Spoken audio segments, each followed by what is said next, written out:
आकाशवाणी गोरखपुर से प्रादेशिक समाचार।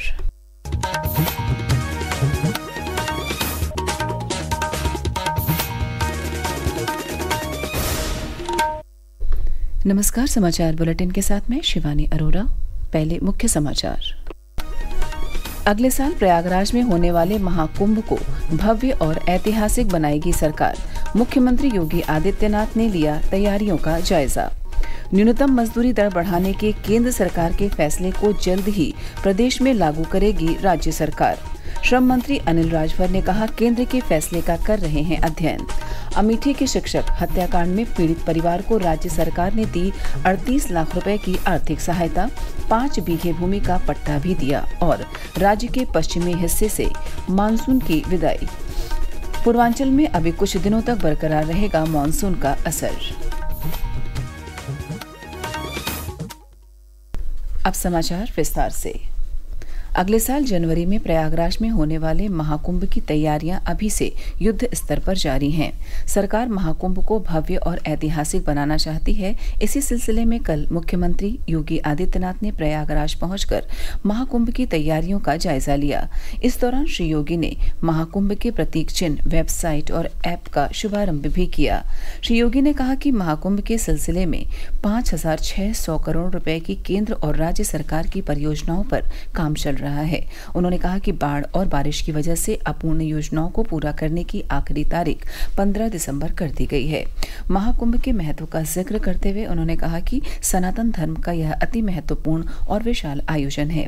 इसके आयोजन में सरकार, संतों और प्रयागराज वासियों की सामूहिक जिम्मेदारी जरूरी है। यूनेस्को ने प्रयागराज कुंभ को मानवता की अमूर्त सांस्कृतिक धरोहर के रूप में मान्यता दी। हमारा प्रयास होना चाहिए कि फिर इस बार प्रयागराज कुंभ को वैश्विक स्तर पर इसी प्रकार की मान्यता प्राप्त हो। ये हम सब की सामूहिक जिम्मेदारी बनती है और वह टीम वर्क पूरे कुंभ के दौरान यहाँ दिखनी भी चाहिए, प्रयागराज वासियों के मन में भी दिखनी चाहिए। इस दौरान अखाड़ा परिषद के पदाधिकारियों और प्रमुख साधु संत भी मौजूद थे। उप मुख्यमंत्री केशव प्रसाद मौर्य ने कौशाम्बी में अधिकारियों के साथ समीक्षा बैठक कर निर्माणाधीन परियोजनाओं को तय समय सीमा में पूरा करने का निर्देश दिया। उन्होंने अधिकारियों से जन कल्याणकारी योजनाओं का लाभ प्रत्येक नागरिक तक सुनिश्चित करने को कहा और साथ ही निर्देशित किया कि त्योहारों में सुरक्षा व्यवस्था चुस्त दुरुस्त रखी जाए। प्रदेश में संस्कृत शिक्षा को बढ़ावा देने के लिए राज्य सरकार ने 16 नए राजकीय संस्कृत विद्यालयों को मंजूरी दी है। इनके भवन बनाने के लिए शासन की तरफ से 17 करोड़ रुपए मंजूर किए गए हैं। जल्द ही इनका निर्माण कार्य शुरू हो जाएगा ताकि नए सत्र में यहां पढ़ाई शुरू हो सके।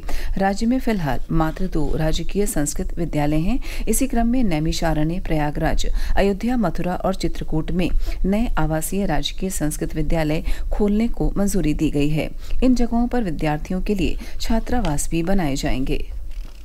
प्रदेश के श्रम और सेवायोजन मंत्री अनिल राजभर ने कहा है कि केंद्र सरकार के न्यूनतम मजदूरी दर बढ़ाने के निर्णय को जल्द ही प्रदेश में भी लागू किया जाएगा। श्री राजभर ने यह बात कल कानपुर में श्रमिक जागरूकता और हित लाभ वितरण कार्यक्रम और रोजगार मेले के उद्घाटन अवसर पर कही।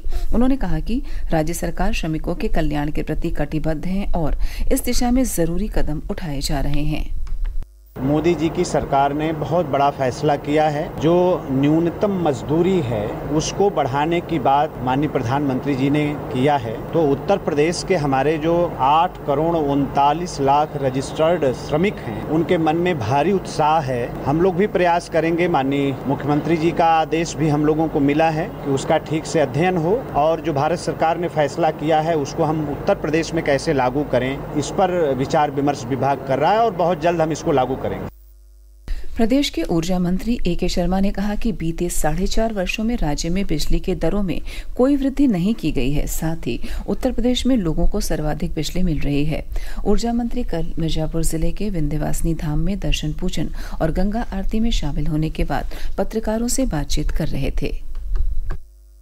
पिछले 4-4.5 सालों में बिजली के दरों में कोई बढ़ोतरी नहीं की गई है। चाहे वो कमर्शियल हो, चाहे घरेलू हो, चाहे व्यक्तिगत हो, चाहे सामूहिक हो, हर प्रकार के दर जो पहले थे वही है। अगर किसी का व्यक्तिगत मामला है, कहीं कोई बिजली बिल में कहीं खामी रह गई है, कोई दिक्कत रह गई है, तो स्पेसिफिक केस हमारे ध्यान पर लाया जाएगा तो हम उसे अवश्य देखने की कोशिश करें। रह गई बात बिजली देने की, तो इतिहास, उत्तर प्रदेश के इतिहास में इतनी ज्यादा बिजली कभी नहीं दी गई है। इतना ही नहीं, उत्तर प्रदेश पूरे देश में सबसे ज्यादा बिजली देने वाला राज्य बना है। मैं आश्वस्त करता हूं सभी लोगों को कि हमारे रोस्टर के हिसाब से, सरकार का जो रोस्टर है उस हिसाब से अवश्य बिजली की आपूर्ति की जाएगी। प्रादेशिक समाचार आप आकाशवाणी गोरखपुर से सुन रहे हैं। यह समाचार बुलेटिन हमारे YouTube channel AIR news Gorakhpur और एक्स हैंडल AIR न्यूज_GKP पर भी उपलब्ध है। रायबरेली निवासी और अमेठी में शिक्षक रहे स्वर्गीय सुनील कुमार के परिवार से मुख्यमंत्री के निर्देश पर रायबरेली के प्रभारी मंत्री राकेश शचान ने कल मुलाकात की। पीड़ित परिवार को उनके मुख्यमंत्री आवास योजना के अंतर्गत एक आवास, मुख्यमंत्री विवेकाधीन कोष से 5 लाख रुपए की धनराशि, 5 बीघे भूमि पट्टा आवंटन सहित 33 लाख रुपए की राशि का चेक प्रदान किया। इस अवसर पर ऊंचाहार के विधायक मनोज पांडे भी मौजूद रहे। उल्लेखनीय है कि शिक्षक सुनील कुमार, उनकी पत्नी और 2 बच्चियों की गोली मारकर हत्या कर दी गई थी। इस मामले में त्वरित कार्रवाई करते हुए यूपी पुलिस की STF हत्या अभियुक्त को गिरफ्तार कर चुकी है।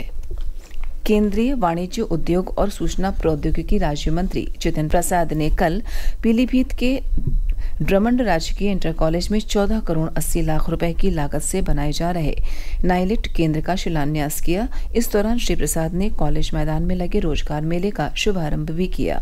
इस मौके पर केंद्रीय मंत्री ने कहा कि इस ट्रेनिंग सेंटर के खुल जाने से पीलीभीत के युवा सामर्थ्यशाली और रोजगार हासिल करने में सक्षम बनेंगे। गो पालकों की आय बढ़ाने और स्वदेशी नस्ल की गायों के संवर्धन के लिए प्रदेश सरकार ने नंद बाबा दुग्ध मिशन के दूसरे चरण को हरी झंडी दे दी है।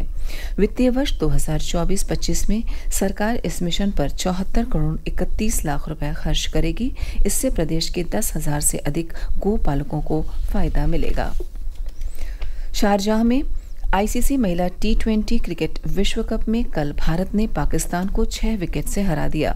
भारत ने जीत के लिए 106 रन का लक्ष्य 18 ओवर और 5 गेंद में 4 विकेट पर 108 रन बनाकर हासिल कर लिया। मुख्यमंत्री योगी आदित्यनाथ ने कल शाम लखनऊ के अटल बिहारी वाजपेयी इकाना स्टेडियम में 36वें अखिल भारतीय एडवोकेट क्रिकेट प्रतियोगिता का उद्घाटन किया। इस अवसर पर उन्होंने कहा कि खेल हम सबको एक टीम की भावना के साथ कार्य करने की प्रेरणा देता है। राज्य के पश्चिमी हिस्से से मानसून की विदाई हो गई है, लेकिन मौसम विभाग के वैज्ञानिकों का मानना है कि पूर्वांचल और मध्य हिस्से के कुछ जिलों में अभी मानसून का असर कुछ दिनों तक बना रहेगा।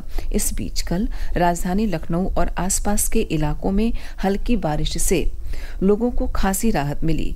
आंचलिक मौसम विज्ञान केंद्र के मुताबिक आज प्रतापगढ़, कौशाम्बी, फतेहपुर, शाहजहांपुर, बरेली, बदायूं में गरज चमक के साथ बारिश की संभावना है। शारदीय नवरात्र के 5वें दिन आज मां आदिशक्ति जगतजननी दुर्गा के 5वें स्वरूप स्कंदमाता की आराधना की जा रही है। राज्य के विभिन्न शक्तिपीठों और मंदिरों में सुबह से ही कतारबद्ध होकर श्रद्धालु दर्शन पूजन कर रहे हैं। इस बीच प्रसिद्ध शक्तिपीठ विंध्याचल में बड़ी संख्या में श्रद्धालुओं का आना लगातार बना हुआ है। शारदीय नवरात्र के शुरुआती 4 दिनों में 3 लाख से अधिक श्रद्धालु मां विंध्यवासिनी का दर्शन पूजन कर चुके हैं। और अंत में इस बुलेटिन के मुख्य समाचार एक बार फिर। अगले साल प्रयागराज में होने वाले महाकुंभ को भव्य और ऐतिहासिक बनाएगी सरकार। मुख्यमंत्री योगी आदित्यनाथ ने लिया तैयारियों का जायजा। न्यूनतम मजदूरी दर बढ़ाने के केंद्र सरकार के फैसले को जल्द ही प्रदेश में लागू करेगी राज्य सरकार। श्रम मंत्री अनिल राजभर ने कहा, केंद्र के फैसले का कर रहे हैं अध्ययन। अमेठी के शिक्षक हत्याकांड में पीड़ित परिवार को राज्य सरकार ने दी 38 लाख रुपए की आर्थिक सहायता, 5 बीघे भूमि का पट्टा भी दिया। और राज्य के पश्चिमी हिस्से से मानसून की विदाई। पूर्वांचल में अभी कुछ दिनों तक बरकरार रहेगा मानसून का असर। इसी के साथ समाचार समाप्त हुए। नमस्कार।